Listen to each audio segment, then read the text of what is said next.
Welcome to this how to scale video. If it's the first time we meet each other, nice to meet you. I'm Giorgio Trabaldo, directly from Italy, living in the whole world. I'm traveling all the time. Maybe I'll be flying to your place soon, so make sure to follow me on Instagram and the other places. But now,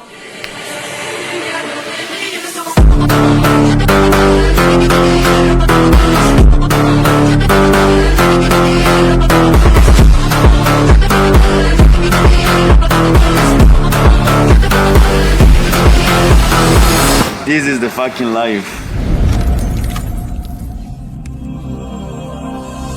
Let's jump into the topic with the first question, which is, do you really want to scale? Today we talk about how to scale. What are some tips and suggestions in a very brief and concise way, as I always do, on how you can scale. But the question to you is, do you want to scale? Oh, you don't want to scale? Yes, no, Giorgio, I want to scale.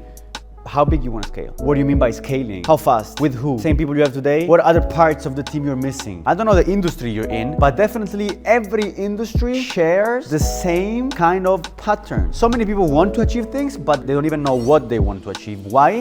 Because they lack understanding of the overall industries. Like they lack an overview in general on the term scaling and in the business world. So the question I have for you, first of all, is, do you want to scale? The second one, it's have you checked, have you learned, and have you analyzed and have you studied different industries? Did you go into different books? Because when you do that, then you really have an overall understanding that makes you more confident into knowing what you need to do. Remember, those who don't do certain things is because they lack consciousness. Because the more conscious you are, the easier it gets for you to say, of course I need this, oh, of course I need that. First issue, the first obstacle for scaling, it's the misunderstanding of the correct problem. As I said before, when you study other industries and you see what applies and what doesn't work for other people, then you can come up with some new ideas and fancy ways of habilitating and building what you're building. So first and foremost, when we talk about scaling, we need to start from what's the real issue? Why am I not scaling? The understanding of the correct issue is half of the solution. So your issue, 99% of the time, it's when you're thinking about scaling that you're triggering yourself into a paralysis of analysis. Like, I should optimize this, I should change a little bit this, I should shift a little bit this, I should improve a little bit that parameter. No, you don't have a quality issue, you have a quantity issue. So I want you to have this very clear, because I need to put some milestones in your head. You have a quantity issue, not a quality issue. It's not about editing the video a little bit better. It's about that you don't post enough videos on YouTube. Do you understand? I posted on my Italian YouTube channel in the last 4 years 550, as per today, which is the 7th of January 2025, 550 videos in 4 years. If you make the calculation, it's approximately 120 videos a year, which sums up to 1 out of 3 days, one YouTube video. And it's not a YouTube video of 1 minute, it's a long YouTube video. Maybe some of them are 20 minutes, 25. Some of them are freaking vlogs of 2 months of me traveling. You can go watch them. Some of them are in English as well. So it's the quantity that you're lacking. It's the fact that you are not willing to post out and do what is called the imperfect, massive, constant action. Q bigger than Q. Meanwhile, you're understanding how to get to more people. And there are easy ways to do that. I mean, there is the warm market, the cold market, the inbound, the outbound, the paid advertisement. You can create content like this one.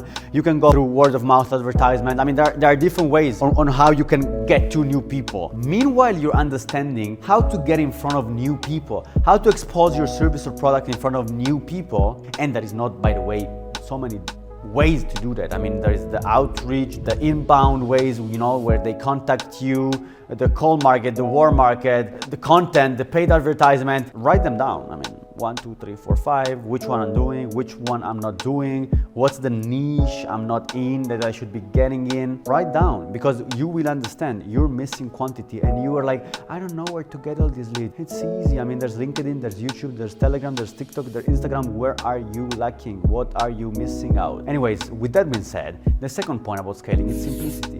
Because meanwhile you're trying to get to new people, you should ask yourself, okay, I have a big organization, a lot of salespersons and representatives. What are they all saying? You should get to bed a little bit anxious, not knowing what everyone is saying. If you don't have a procedure clear and understandable for everyone, and parameters and ways of explaining and presenting what you have to offer, this is a big mistake, because you cannot scale if you do not have simplicity. So quantity is one thing, think carefully of that one, and simplicity. Try to simplify things, shrinks the processes, make things easy, because you need to have a lot of people doing things at a high quality. Let's be real. In order for you to scale, we know there's so many little tasks and big responsibilities to be achieved and to be done in a certain deadline. It's complicated, correct? To scale something and to make millions and to make as an income, I don't know, to lock in $200,000 a month as profits, it's not easy. 300,000, it's not easy. $500,000, it's not easy. You know that, I know that. Maybe you don't know that because you've never been there. I have been there, and I had friends who've been there and make much more than I do actually. And all these people tell you the same thing. It's like, it is complicated unless you know how to do. When you know how to do things, everything gets easy. And so that's why I bring you as the third point on how to scale the double R, roles and responsibilities. Oftentimes what I see, especially in the sales space, is that people do not know what roles they're in and what responsibility they're in, because everyone is just doing sales and we're just calling people, meeting people, closing deals and so on. But if you want to scale, you need to have a structure like every corporate infrastructure have, and you need to think of it not only in terms of roles but also responsibilities. The usual scenario is that in network marketing, for example, people are like, but you know what? I'm a big leader because I achieved this position in my company, and so today I can do or today I cannot do.